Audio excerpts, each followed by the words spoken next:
What's going on? It's Maurice, the Jedi Master here, and I've got news about Obi-Wan. Obi-Wan, and I'm excited, but before they try to hit me with the nostalgia now, because after Episode 8, Rogue One, Solo, I have to really keep my eyes on Disney and Star Wars now because they're untrustable. They're not trustworthy with Kathleen Kennedy as head. And as long as she's in the head and George Lucas is not calling the shots and directing, being head director of scripts and storylines, it's very untrustworthy because it just is. But moving on to, I talked about this earlier. I'm making another video. Obi-Wan Kenobi. Now, for Obi-Wan Kenobi to leave the Chosen One, the only thing I can see is that he's leaving to go. This is fucking hard. Obi-Wan leaving the Chosen One. Obi-Wan leaving Tatooine. Obi-Wan leaving the Chosen One. Obi-Wan Kenobi leaving what he was supposed to do at the Revenge of the Sith. Why would he do that? Why would Obi-Wan leave? Alright, here's a theory, which is based off the storyline, so it's really not a theory. If Obi-Wan left Tatooine,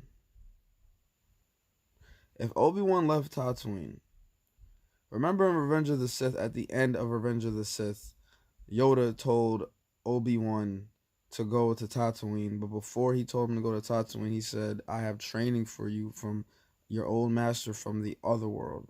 Speaking of Qui-Gon. And then he said, I'll teach you how to communicate with him. I shall. And it makes sense for Obi-Wan to learn Force Ghost ability because he's the most crucial one. He needs to know how to guide Luke Skywalker. He needs to be that father figure for him again that he was there for Anakin. He needs to be there to help him and guide him. And the only thing I could see him doing is him leaving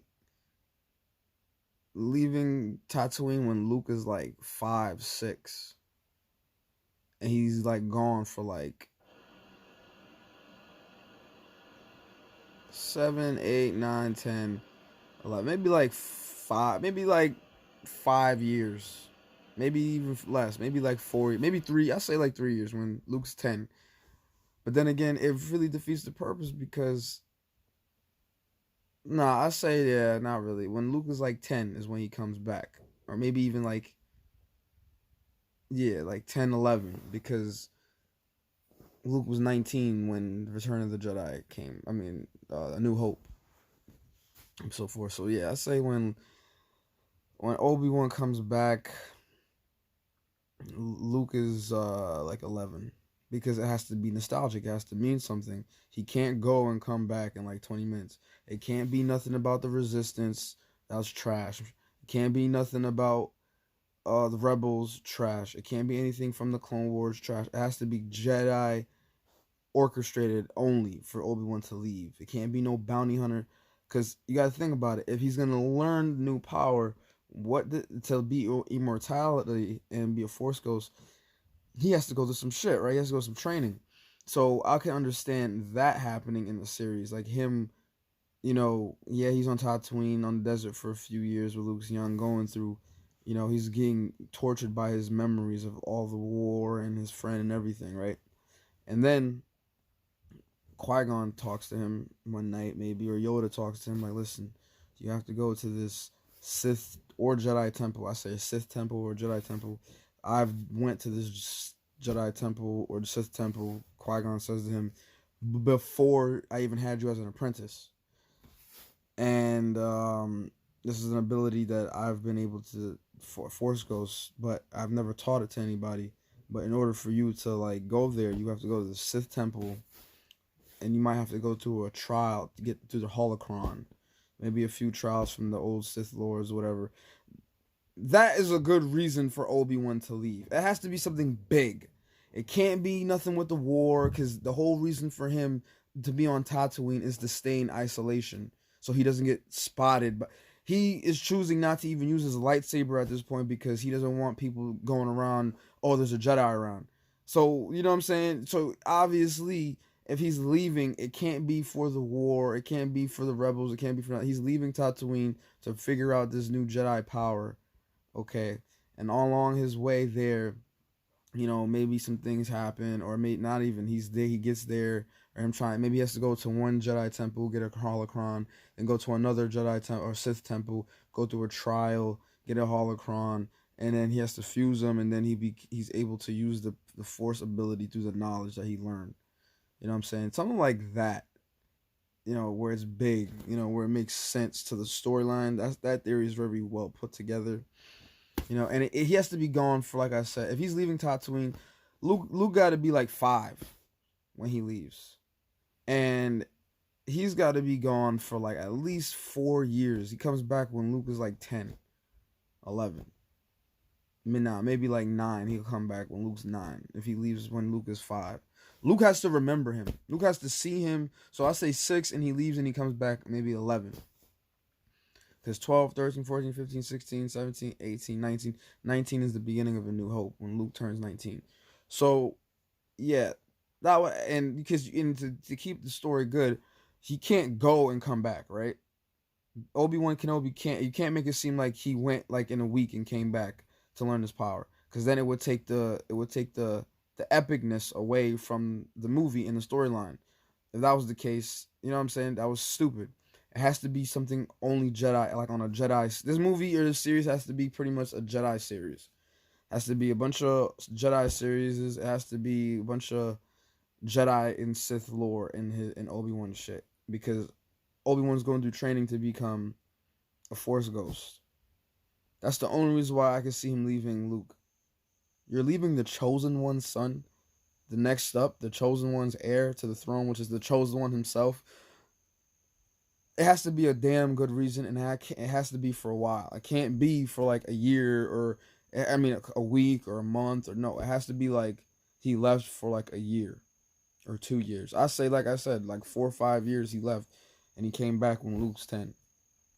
That's something good. And then when he came back, Darth Maul got a wind of him and where he's at, and Darth Maul's still trying to find him, and then he finally finds him in the series, the animated series, Clone Wars, whatever. You could do some shit like that.